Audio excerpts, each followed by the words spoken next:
mu buzima bwanje nawe mbonye yihaye ibyo kuva mu rugo atambwiye ahantu agiye agatinda gutya kuri uru rwego nta no kumamagara ngo amenyeshe ntakubeshye nta nubwo noneho ndi gutekereza ngo twamuhigira nta hantu ndi gukeka nta nshuti duhuriraho zindi ni ukuri kw'Imana sinzi ikintu ndi kugufasha nyamahindutse ate kuko aka kanya ko ari umwana w'umutima ko twasenganaga mu cyaro twari twaravuze ko tuzagerageza ibishoboka byose tugatera imbere ubu yabagiye aka kanya ariko buretse gato ndeke gutekereza wenda nk'abantu bafite imyaka mike ya cyane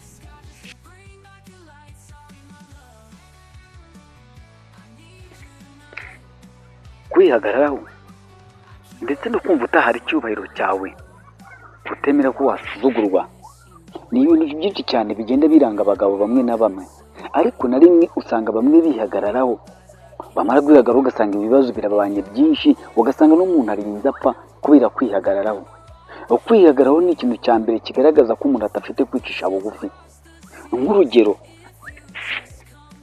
umugabo bita Keke muri filime yacu The Contract nagomba haye ikaze muri ino filime ni gutyo tuba dutangiye reba neza ko wakoze subscribe maze tugiye dutangirana ibiganiro byose bitandukanye kugira ngo utazacikanwa n'udukuru tugende tuza ducukumbuye utaba wumvishije ahandi uyu mugabo bita Keke rero ni umuhungu ukiri muto wagombye kuba yubaha umwe wese ariko baravuze ngo bacu umugani uvuga ngo utazi umuhatse asuzugura boss rero ijambo boss ni ijambo rikoreshwa mu buryo bubiri iyo uvuze umugore ukamwita boss nta kibazo ntacyo bihinduraho ndetse n'umugabo ukamwita boss uyu yihagazeho kugeza aho yananiwe cyane mu kazi hafi no gupfa yanga gusaba imbabazi ariko nyamara kutihagararaho nabwo bikagaragaza discipline cyane iyo ukunda kuba wihagararaho cyane hari byinshi cyane ubura hari n'amahirwe ubura umukozi ukunda kwihagararaho mu mafuti ntakunda no kuzamurwa ku mushahara cyangwa no mu kazi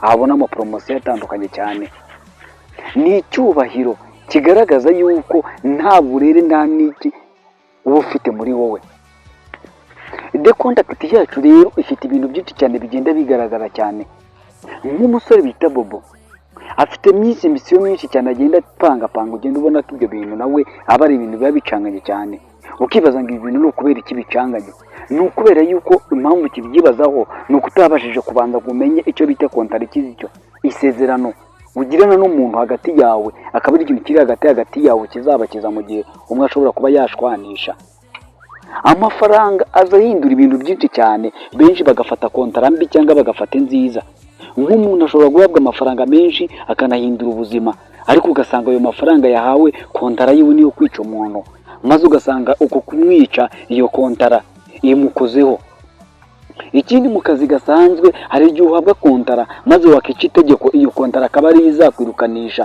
cyangwa iyo kontara akaba ari izifashishwa mu rukiko tuvuze nk'umukoresha kwirukanya intamberekeza kandi kontara ivuga yuko nakwirukana kontara itarangiye agomba kukwishyura amafaranga yiwe yose mwavuganye cyangwa iyo myaka yose mwakagombye nk'urugero usinye kontara y'imyaka 5 iyo myaka 5 bakakwirukana umaze gukora umwe ubundi ni byiza ko iyo kontara bakagombye kuba bakwirukana umaze kurangiza iyo myaka 5 ariko iyo bakwirukanye ukoze mu mwaka umwe ubundi biba bivuga yuko amasezerano ari bo bayishe iyo kontara rero iragufasha mu rwego rwo kugira ngo ubarege bakohereze impozamarira bivuze yuko ubundi bakagombye kukwishyura iyo myaka inisigaye yose maze bakaguha n'imperekeza ubundi ni igice kivuga ku bijyanye n'urukundo n'umugore n'umugabo twifashishije Bibiliya hari igitabo cyitwa Itangiriro ku gice cya 12 ku murongo wa 10 reka tuhasome turebe icyo bivuze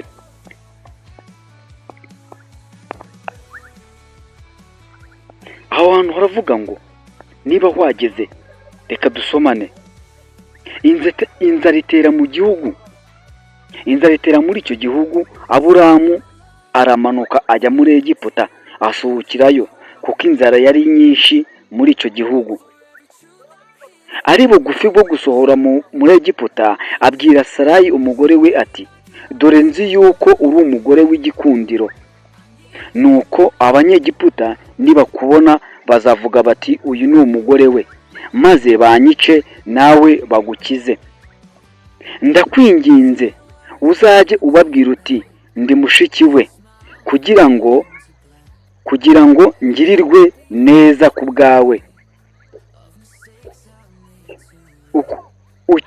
ukirishe ubugingo bwanjye.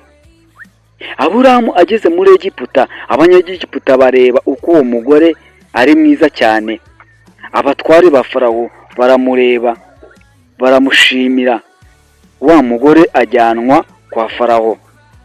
Agira Aburahamu neza ku bwa Sarayi, kandi yari afite intama n'inka n'indogobe z'ingabo n'iz'abagaragu n'abaja n'indogobe z'ingore n'ingamiya.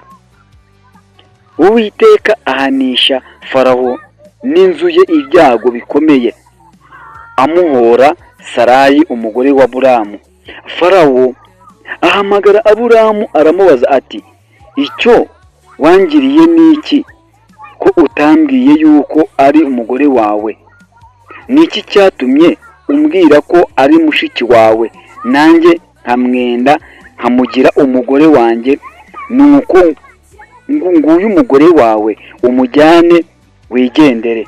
Farawo amuha abantu bo kumuherekeza, bamuherekerezanya n'umugore we n'ibyo yari afite byose.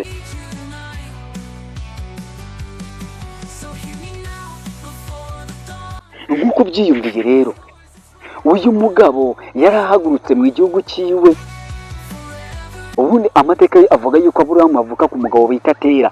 Uyu Tera yacuruzaga imana zibaje cyangwa ibigirwamana. Igihe kimwe rero aryamye, Imana iramubwira ava muri icyo gihugu. Niko yamaze guhunga rero, ageze mu gihugu cya Egiputa. Umugore we yari mwiza cyane. Ubwiza bw'uyu mugore bwari buhebuje cyane, kubera yuko n'umugabo we yari abizi ko igihe kimwe umwami ashobora kuzamutwara umugore wiwe. Nuko kuvuga ngo rero amwita mushiki wiwe nawe mba musaza wiwe, kugira ngo Aburahamu atazigira yicwa, kugira ngo umugore we bamushimute bamukabe. Umugabo Nsari nawe ubukene bwaramwugarije we n'umugore, nuko byagenze. Ariko aho batandukaniye, Nsari akimara kwita umugore we kare mushiki wiwe, amaze kumuhereza umukire yakomeje gukora ibintu bikomeye cyane kuri uyu mugore, bizanagurana yuko yasubirana n'umugabo wiwe, kuko nta muntu waba mu buzima bw'ubutunzi. Icyakura nuko n'umugore ashobora kuzaba imfura, nk'uko bivugwa na Jojo, ko basenganye mu cyaro. Yari umukozi w'Imana, akareba inyuma akavuga ati, yego nkoze ibyaha byinshi cyane, ibyo byaha reka mbyibure nsubire ku mugabo wanjye. Uyu mugabo w'isezerano reka Nsabi tumwite Aburahamu. Ese mu gihe Aburahamu Farawo Imana itamuhanisha ibi byago byose, uyu mugabo w'umukire wamaze kujyana umugore w'abandi kiramane, ese Imana yo ishobora kuzafata uyu mugabo ikamuhanisha ibyago byinshi maze agasubiza umugore wiwe? Cyangwa nawe iyo ubirebye ubona yuko uno mugabo ahubwo azatsindira uno mugore bakabana akaramata, maze uwo mugabo bita Nsabi akajya agenda riravuga ngo nakurikiye amafaranga ngurisha icyubahiro cyangwa ngurisha umugore wanjye? Nimvuga icyubahiro ndibumve ko nibeshye. Iyo ukiri ungaragu, iyo ugeze mu bandi bagabo, aho abagabo bateraniye bafite agacuma, kera ubundi bagufatishaga umuheha bakagusomesha. Ariko iyo ufite umugore uba wakuze, uba wubaswe, uba watanga n'igitekerezo. Nuko rero bahitaga bafata yuko nawe ukaguhereza umuheha nawe ukawifatira. Uyu mugabo rero amaze kugurisha umugore wiwe, nubwo bitangiye kujya bimugora kuba kubera urukumbuzi no kutagira uburenganzira ku mugore wiwe yisabiye agakwa, maze bakajyana no gusezerana. Ariko ubwiza bwiwe bukaba bwaratumye amugira igicuruzwa. Ese uyu mugabo Aburahamu we byamugendekeye ute? Nuko bamusubije umugore wiwe, maze n'umugabo yiciye icyiru. Bibiliya nubwo yatubwiye gutya, ariko uyu Farawo yahaye Aburahamu ibintu byinshi cyane, amuherezamo gakondo, amuha igice kinini cyane cyo guturamo, bitewe n'uko Aburahamu yicishije bugufi cyane. Ariko aho bitandukaniye, uyu mugabo iyo muvuga gakondo y'abizera bose ngo ni muri Isirayeli cyangwa Egiputa, mwibuke iyi Egiputa niyo abantu babayemo imyaka 100 bakoronejwe cyangwa bari ku bucakara. Byari byatewe n'iki? Nabwo byari byatewe n'uwo mugabo ubwo yagendaga ku gitambo, maze agasinzira iminota 3, inkongoro zikamanuka zikakirya, maze Imana ikavuga ngo kuko baranda kubabariye, ariko urubyaro ruzagukomokaho ruzaba abashyitsi n'abimukira mu gihugu cyawe. Ibyo byari bisobanutse cyane. Nyuma yaho amaze kubyara, yari mwibuka ko yari afite ataranabyara, Imana imubwira gutya, yari amaze kubyara akana kakiri agasore. ariko uwo mwana niwe waje kuvaho abantu benshi cyane, dore ko yabyaye abana babiri. Muri abo bana babiri havamo Esawu ariwe imfura yiwe, havamo n'undi wamukurikiraga w'ubuheta bwo twabwita ubuheta ariwe Yakobo. Yakobo wanavuye iyo miryango 12. N'iyo miryango 12 rero mubyibuke inzara imaze gutera mu gihugu cyaho Yakobo yarari. Uyu Yakobo yohereje abana biwe kuragira, maze bagambanira uwari umuhererezi wiwe uwo bitaga Yosefu, ari nawe watumye bagira muri iki gihugu. Impamvu rero Imana yasoje isezerano ryabo ni ukubera yuko Aburahamu yari yagize uburangare butoya bwo ku gitambo, maze abana biwe bakoroneza iyo myaka yose. Bagiye ari imiryango 12 ariko bari abavandimwe 12. Impamvu bavuga ngo ni imiryango 12 ni uko bamaze kugera muri icyo gihugu bakoronejwemo, babandi bari abana, babandi bari abasore bose barashaka bagira imiryango ibakomokaho, kandi imiryango yabaye minini cyane kugeza na n'urungubu muri ukirumva ngo umuryango wa Yuda cyangwa murumva ngo imiryango 12 ya Isirayeli niyo izakira abantu imanza. Mwihangane iki kiganiro kiza kuba kirekire bitewe n'uko tuba tugenda duhuza n'ibintu.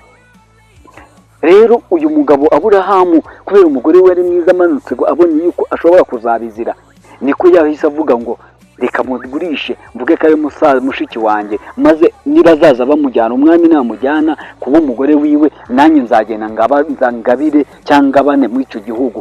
Iki gihugu rero amaze gupfa,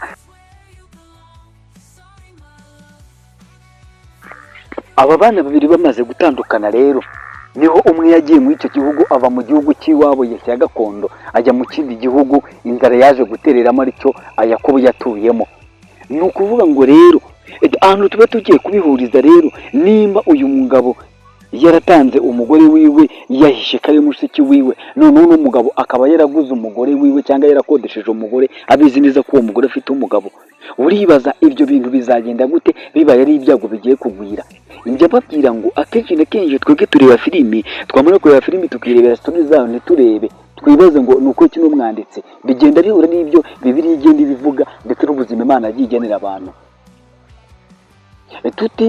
Tudatinze rero tutabatindiye, reka tuvuge ku muntu umwe gusa.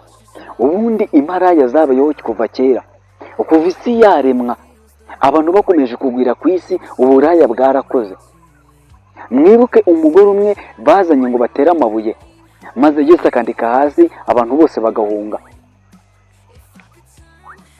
Ikindi, iyo abamaraya bariho, mwibuke ko abamaraya bagiye bakora ibintu bikomeye cyane ku isi. Nk'igihe Abisirayeli bagiye gutata igihugu, bohereza y'abasore 3. Abo basore bakijijwe n'imaraya yabacishije mu idirishya. Ubundi umwuga w'imaraya ni umwuga wo kunezeza abagabo, ariko uyu mwuga uribaza ngo ni iki kiwutera? Benshi iyo babivuga bavuga yuko umuntu ajya kuba indaya bitewe n'uko ari ubusambanyi bwamurenze, abandi bakavuga yuko ari ubuzima bw'imibereho mibi. Ikindi, iyo abakobwa benshi cyane bashaka ubuzima bworoshye cyane batavunikiye, niyo mpamvu usanga bari gucuruza umubiri wabo. Iki ngiki ntabwo twagitindaho cyane, nawe urabizi, aho utuye urabumva, naho ntuye nanjye ndabumva. Reka mbabwenge iki kiganiro nahangaha ngirangirije, naho ubutaha ese uribaza ngo uyu mugabo Nsami wagurishije umugore wiwe akamugurisha amafaranga akaba atangiye kwicuza, ese azasubiza amafaranga yiwe y'abandi? Reka tuzahure mu kindi kiganiro tugenda tureba impamvu yatuma nawe ugurisha umugore cyangwa amafaranga muri Bibiliya avuga iki, icyubahiro ndetse n'iki. Bavuga yuko ubundi ahantu hari ubukire hahora ibyishimo, naho hari ubukene hahora umwijyane. Ngiye ari Gasegege muziko ngumane, naho ubutaha ndabakunda, ntiwibagirwe gukora subscribe.